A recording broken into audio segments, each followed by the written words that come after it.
بسم الله الرحمن الرحيم والصلاة والسلام على من أرسله العلي الكريم رحمة للعالمين والسلام عليكم ورحمة الله تعالى وبركاته. Louange Allah, le clément, le miséricordieux.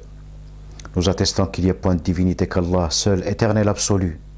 Nous attestons que Mohammed est son prophète, son dernier messager. Chers frères et sœurs, il est légitime qu'on se pose la question: pourquoi nous adorons Dieu? Dans le commun des mortels, beaucoup de gens vont dire pour s'approcher de lui, pour avoir son agrément, pour cheminer vers son paradis. Mais nous oublions, parfois, hélas malheureusement, que cette adoration doit se traduire dans notre façon d'être et d'agir au quotidien. L'adoration de Dieu, c'est se conformer à ses prescriptions tout entières, comme ils sont dans le livre saint et qui sont dans la tradition prophétique. Donc cela nous impose à observer certaines règles au quotidien. Et donc forcément, cette adoration doit avoir une trace, une visibilité, une répercussion tous les jours, dans tous nos actes, avec nos proches, nos amis, dans le travail, dans le bus, peu importe où nous soyons, seuls ou avec autrui. Malheureusement, nous avons des conceptions qui sont spéciales aujourd'hui, par mes connaissances peut-être. Nous constatons trois grandes catégories dans cette société musulmane d'aujourd'hui. Nous avons des gens qui sont connaissant l'islam, les piliers de l'islam, les piliers de la foi, font le pèlerinage dans des aumônes, etc., etc. Et dans leur esprit, ils se disent que ce travail qu'ils font, cette adoration, est largement suffisante pour leur permettre d'avoir cet agrément divin, sans faire attention à ce qui se passe autour d'eux-mêmes, voire même parfois font mal volontairement, involontairement, croyant que seule leur adoration est leur passeport pour ce paradis éternel, pour cet agrément divin. Ils scindent la vie en deux choses. L'adoration est une chose et les actions en est une chose, sans aucun lien. Ils coupent le pont entre l'adoration et l'action. Et nous avons une deuxième catégorie qui est consciente que l'adoration de Dieu peut être entaché par des mauvaises actions, par des actes que nous commettons. Et du coup, pour se prévenir, pour se protéger, pour ne pas gâcher, pour ne pas gaspiller ce travail, cette adoration, se taire chez eux, refusent d'être en contact avec autrui. Or, dans l'adoration, il faut être en contact avec autrui. Pour connaître le degré de sa foi, la solidité de sa foi, on est amené à être confronté avec l'environnement extérieur. Plus que ta foi est solide, plus que tu résisteras. Et c'est une satisfaction pour le croyant de voir qu'il résiste aux toutes tentations, pulsions et désirs, qu'ils soient consommables ou non consommables. Nous avons une troisième catégorie qui, hélas, croit comprendre, croit savoir, croit adorer, pense bien faire, mais malheureusement fait n'importe quoi et n'importe comment, et c'est une grande majorité, hélas. Et dans les trois cas, nous sommes à côté de la plaque, comme on dit vulgairement dans notre langage de tous les jours. Cette catégorie agit parfois avec des comportements qui sont insensés, qui n'ont rien à voir avec la religion elle-même, et du coup cause des dégâts.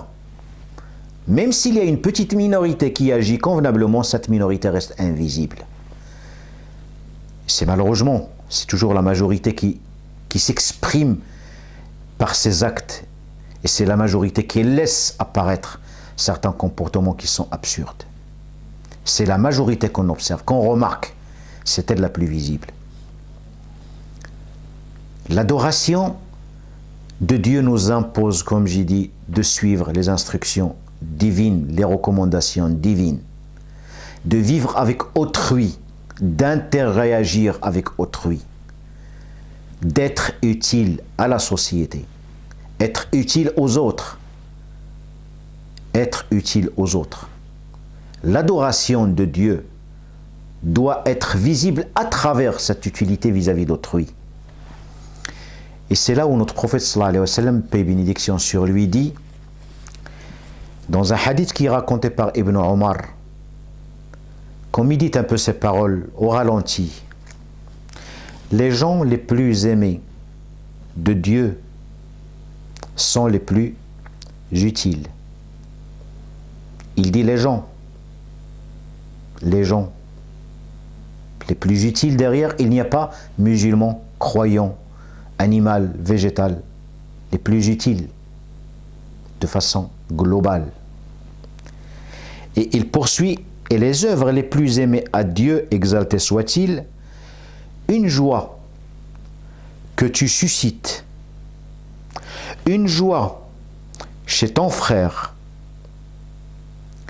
que tu consoles dans une affliction, ou quand tu dissipes son angoisse, ou que tu rembourses sa dette, ou tu apaises sa faim. Quand il a faim, allez avec lui, allez avec ton frère pour une de ses affaires, est plus préférable pour moi qu'une retraite spirituelle d'un mois dans la mosquée sacrée.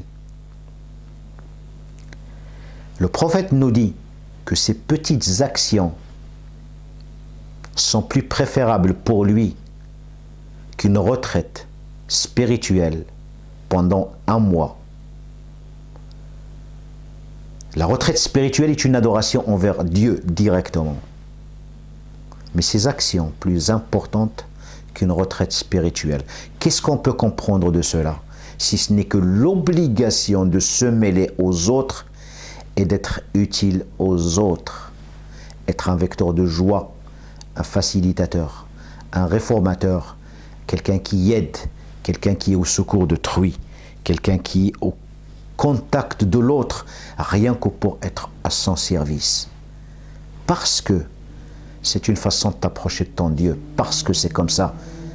Et l'islam, c'est parce que c'est celle-là, ta religion, l'islam. Et le prophète continue en disant, celui qui réprime sa colère, qu'il la retienne, qu'il n'exprime pas, malgré qu'il bouillonne au fond de lui-même, alors dit, Allah couvrira son secret. Son secret, c'est les bêtises que tu fais même dans l'indiscrétion, même sans que les autres s'en rendent compte. Le jour où tu seras devant Dieu, il va couvrir cette bêtise pour sauver cette image que tu veux garder et c'est pour laquelle tu as fait les choses en douce sans que les autres t'en voient. Il te protégera aussi ce jour-là. Personne ne la verra. Et il continue en disant, celui qui maîtrise sa rage alors qu'il peut l'exprimer, Allah remplit son cœur d'agrément, de satisfaction le jour de la résurrection. Et celui qui va avec son frère jusqu'à ce qu'il lui résolve un problème, jusqu'à lui consolider, Allah consolidera ses pieds le jour où les pieds glisseront. Et il termine avec une phrase très importante. Et le mauvais comportement corrompt, c'est-à-dire abîme, détruit, démolit les œuvres comme le vinaigre corrompt le vin, le miel, excusez-moi, comme le vinaigre corrompt le miel. Mettez du miel avec le vinaigre et vous verrez quelle est l'action du vinaigre sur le miel. Alors le mauvais comportement, autant de bonnes actions que tu puisses avoir dans ta vie. Si tu as un mauvais comportement, sache que ton mauvais comportement démolit tes bonnes œuvres. On ne peut pas adorer Dieu et faire abstraction du reste. On s'adresse à la première catégorie. Mais les gens les plus aimés de Dieu sont les plus utiles. C'est la deuxième catégorie qui veut se cacher sans rien. Non, il faut être utile aux autres. Et la troisième, celle qui fait n'importe quoi et n'importe comment, on lui dit fais attention au comportement. ton comportement peut être corrompu, enfin tes œuvres peuvent être corrompues, comme le vinaigre corrompt le miel, par les agissements absurdes, par méconnaissance. D'où l'obligation chez le musulman de connaître sa religion et de savoir s'instruire, apprendre. On n'adore pas Dieu par méconnaissance. Donc ce hadith que je viens de raconter, donc il était rapporté par Tabarani. Et donc comme on l'a dit tout à l'heure, ce hadith commence par les gens les plus aimés chez Allah sont les plus utiles. Est-ce qu'il a parlé du croyant? Non. A-t-il parlé du musulman? Non. Il a parlé de gens de façon générale, sans aucune distinction de croyance, d'origine, de couleur, de quoi que ce soit. Aucune distinction. Si le réformateur, sa place est au paradis, celui qui est corrupteur, forcément sa place est en enfer. Quand on connaît bien sa religion, quand on sait qu'on est dans l'obligation d'être réformateur, on est censé bien réagir et agir. Et on ne peut pas dire l'adoration est une chose, le comportement est une autre chose. Et on est tenté par être utile aux autres conformément à ce hadith, parce que ce hadith nous incite à être réformateur. Donc forcément, nous permet de cheminer vers le paradis. Dieu nous promet que celui qui œuvre bien aura la bonne place. Il aura la bonne récompense, puisqu'il nous dit dans la sourate, le chapitre Al-A'raf, nous ne laisserons pas perdre la récompense de ceux qui s'amendent. Ou encore, il nous dit dans Al-Kahf, dans la grotte, nous ne laissons pas perdre la récompense de celui qui fait le bien. Sois utile, fais du bien. C'est ton devoir en tant que musulman. Tu es dans l'obligation d'être réformateur. Ce n'est pas suffisant d'aller à la mosquée pour prier si derrière tu dois causer des dégâts. Ça n'a pas de sens. Le réformateur, celui qui évite les dégâts, celui qui arrête les dégâts, celui qui évite que s'il y a des dégâts, que cela puisse se propager. Certes, c'est difficile, ce n'est pas facile. Mais dis-toi qu'Allah,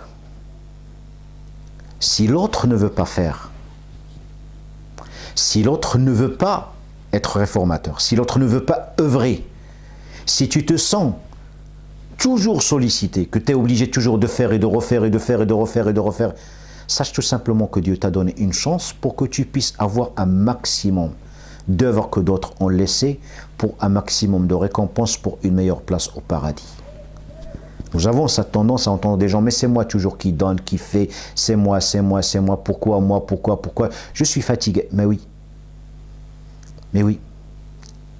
beaucoup de récompenses se méritent. Les médailles ne viennent pas par hasard. Tant de transpiration, de pleurs, de travail, de souffrance.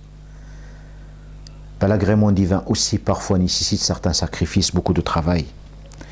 Les bonnes œuvres, ce qu'on appelle en langue arabe hasanat, se méritent.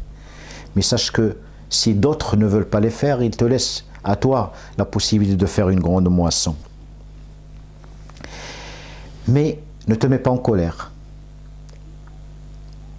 Au moins invoque Dieu pour ces gens qui ne veulent pas travailler ou qui ne font pas suffisamment, qui ne sont pas suffisamment utiles. Invoque Dieu pour eux, qu'ils redeviennent aussi réformateurs. Tu auras une double récompense de celui qui travaille, celui qui invoque en aimant le bien pour lui, pour les autres et pour toute l'humanité. Nous sommes une société. Aujourd'hui, nous vivons dans une société. Il faut qu'on soit conscient de cela. Submergé par les dettes, les angoisses, les problèmes. Nous avons tellement de solitude, nous avons tellement de désespoir, nous avons tellement d'oppression, nous sommes mal dans le travail, nous sommes mal dans toute la vie de tous les jours. Toi, le croyant, tu es dans l'obligation d'être comme cette petite lumière qui vient en pleine obscurité. Tu es dans l'obligation d'être cette pluie qui va tomber en plein désert pour essayer de faire pousser des oasis pour ceux qui passent. Tu dois être apaisant. Tu dois être apaisant par le fait d'être utile. Utile. On peut être utile par un simple sourire, par un simple bonjour. Est-ce que le prophète de l'islam ne t'a pas dit, je vous indique une chose, si vous la faites, vous allez vous aimer entre vous, fshus salam, dites salam entre vous, dites bonjour entre vous. Ça ne te demande pas un sou, un radis. Est-ce que ce n'est pas le prophète de l'islam qui te dit un sourire en face de ton frère est une aumône? On peut être utile sans dépenser le moindre sou. Veillez sur la propreté du bas de son immeuble. Aider sa voisine, son voisin qui est faible, incapable de porter son sac de course. Tout simplement, éviter de faire du mal à quiconque. Si même on n'a pas les muscles suffisamment détendus pour sourire en face de l'autre. Cette religion n'est pas une religion où on doit adorer Dieu d'un côté et laisser l'humanité d'un autre côté, sans qu'on ait une action bénéfique dessus. Ce n'est pas un hasard que Dieu a dit « Vous êtes la meilleure communauté qu'on a fait surgir, vous ordonnez le convenable et vous interdisez le blâmable. » C'est ton devoir, c'est mon devoir en tant que croyant d'agir pour le bien, dans le bien, rien que pour le bien. Utile, utile, toujours utile. Si tu as envie d'être aimé par Dieu, sois utile. Et le prophète continue dans le hadith qui dit « Et les actions les plus aimées par Allah, une joie que tu suscites. » Et nous avons un tout petit peu parlé de cette caractéristique. Le sourire ne coûte rien, comme nous l'avons dit. Le sourire est une aumône. Celui envers qui tu souris ne te demande pas 1 euro, ne te demande pas de l'héberger, ne te demande pas sa maison, sa voiture, ses enfants. Il ne te demande rien du tout. L'opération, au point de vue pécunier, coûte 0.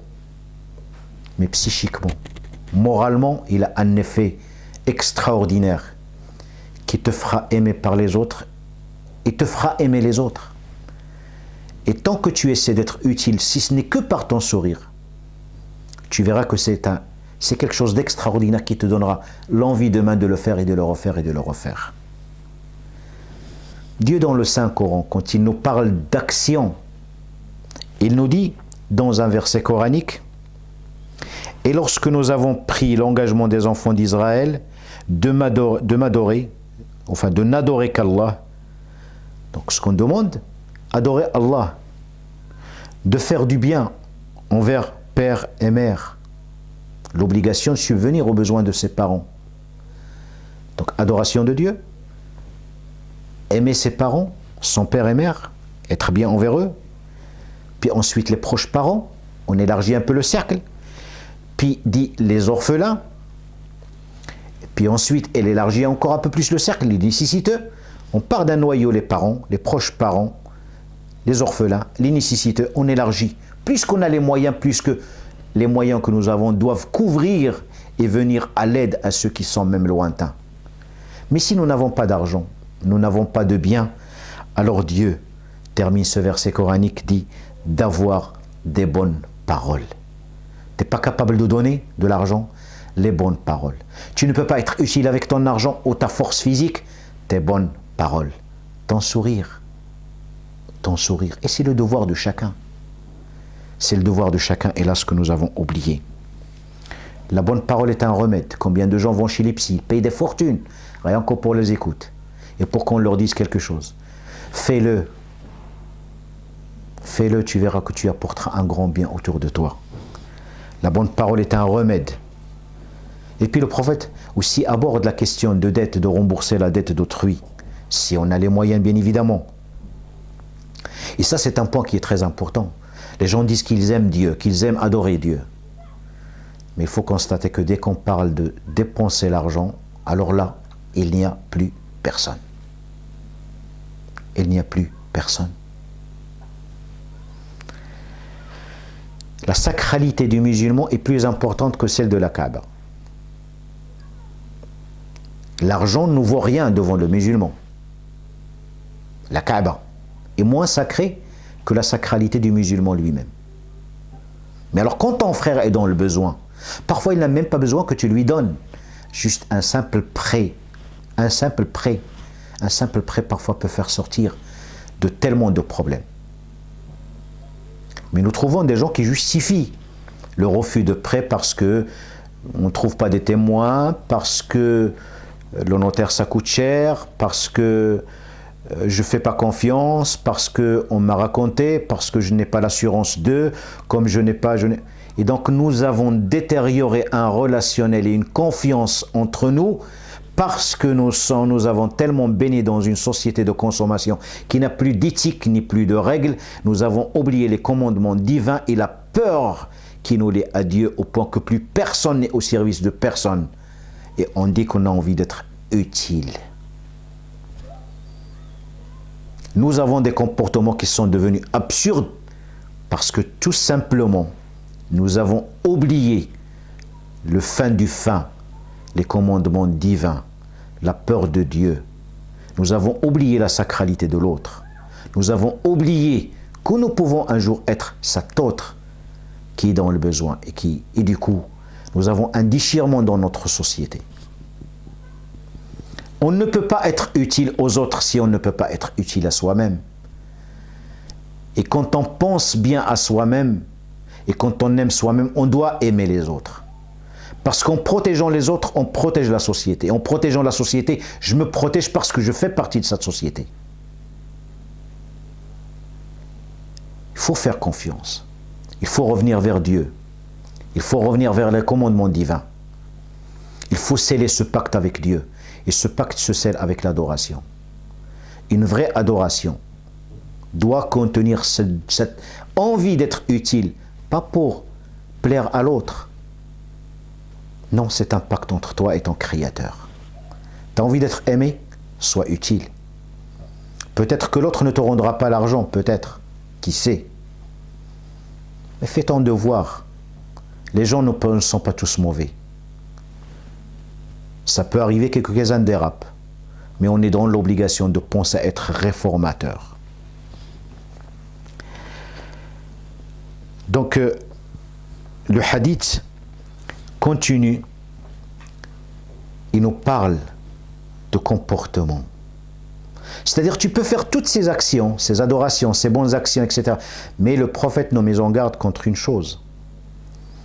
Cette adoration saine, ces comportements sains, ces choses que tu peux faire. Attention, mais attention.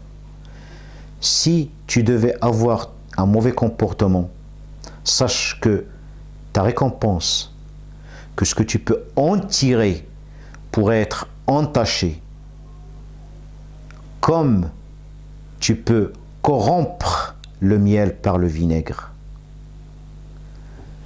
Donc cela veut dire, dans un langage mathématique, tu multiplieras tout par un zéro. Le comportement est une nécessité, est une obligation. Et le prophète dit, ceux qui sont les plus proches parmi vous, de moi le jour du jugement dernier ou dans le paradis, ce sont ceux qui ont le meilleur comportement. Et le meilleur comportement, nous ne pouvons le trouver nulle part que ce n'est dans notre religion. Donc dans l'adoration, tout est intimement lié. Adorer Dieu, se conformer à ses prescriptions divines, agir bien, avoir un bon comportement, être utile, partout, financièrement ou physiquement, ou par son sourire, ou par sa bonne parole, tout en l'être humain peut être utile. Et donc, essayons d'arrêter cette hémorragie à savoir nos mauvais comportements aujourd'hui dans cette société dans laquelle nous vivons, alors que nous pouvons apporter un plus, nous pouvons apporter quelque chose d'extraordinaire qui donnera la vraie valeur Il donnera la vraie crédibilité de notre religion comme il se doit, que nous avons piétiné volontairement, ou peut-être par méconnaissance, mais l'un ou l'autre, c'est condamnable. Le prophète nous dit aussi dans un hadith raconté par Ahmed, Tirmidhi, Abu Daoud, le croyant le plus complet, c'est-à-dire celui qui est au summum de la foi, est celui qui a le meilleur des comportements. Le meilleur des comportements. Donc si ton comportement est mauvais, ta foi est mauvaise. Le prophète nous dit aussi, crains Dieu où tu pourrais être, où tu peux être. Fais suivre la mauvaise action par une bonne action. Et comporte-toi bien, convenablement, avec les gens. Mais là encore, il dit avec les gens.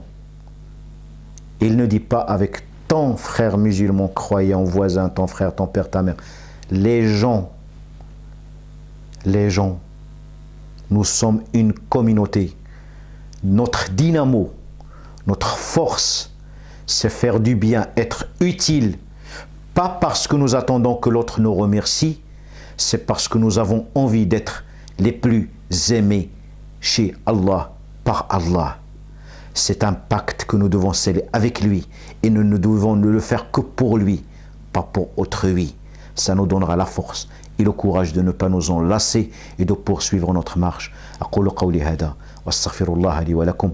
Qu'Allah nous aide tous à progresser, à être des gens de la foi, de la piété, des gens du bon comportement, des réformateurs, des gens utiles à sa société, notre société. Et nous devons arrêter de nous lamenter sur nous-mêmes. Nous avons tous les moyens pour pouvoir faire guérir nos maux. Wassalamu alaikum wa rahmatullahi ta'ala wa barakatuh.